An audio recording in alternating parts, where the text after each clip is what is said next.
இட்லி, தோசை, சப்பாத்தி, பூரி, புலாவுக்கு நல்ல சூப்பர் காம்பினேஷனான ஒரு கிரேவி தான் இப்போ பார்க்க போகிறோம்.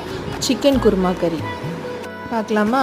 பேனில் வந்து ஆயில் ஊற்றிட்டு ஹோல் ஸ்பைசஸ் போட்டுட்டு பொடி பொடியாக நறுக்கின வெங்காயம், பச்சை மிளகா, கருவேப்பிலை, இஞ்சி பூண்டு பேஸ்ட்டு எல்லாம் போட்டு நல்லா வதக்கி விட்டுருங்க. வெங்காயம் டிரான்ஸ்பரண்ட் ஆனதும் பழுத்த தக்காளி போட்டு ஆட் பண்ணிவிடுங்க. சைடில் நம்ம கேஷ்யூ நட்டும் கசகசாவும் அரைச்சி ஒரு பேஸ்ட் ரெடி பண்ணி வச்சுக்கலாம். இதோட நம்ம சிக்கன் ஆட் பண்ணிக்கலாம். இப்போது மஞ்சள் தூள், பெப்பர் பவுடர், உப்பு இது எல்லாத்தையும் சேர்த்து நல்லா கலக்கி விட்டுருங்க. சிக்கன் வேகிறதுக்கு கொஞ்சமாக தண்ணி ஊற்றி மூடி வச்சுருங்க. சிக்கன் குக் ஆனதும் நம்ம அரைச்சி வச்சுருந்த கேஷ்யூ நட் பேஸ்ட் இருக்குல்ல, இதை அதோட ஆட் பண்ணிவிடுங்க. உங்களுக்கு எந்த அளவுக்கு கிரேவி வேணுமோ அந்த அளவுக்கு கொஞ்சமாக தண்ணி சேர்த்துக்கோங்க. Chicken, cashew nut paste, masala எல்லாம் ஒன்றாகி மர்ஜ் ஆகி வந்துடுச்சுன்னா நம்ம கொத்தமல்லி போட்டுடலாம். கிரேவி திக்காக இருந்தால் ரொம்ப நல்லாயிருக்கும். ட்ரை பண்ணி பாருங்கள். அதுக்கு முன்னாடி சப்ஸ்கிரைப் பட்டனை தட்டிட்டு போயிடுங்க. தேங்க்யூ.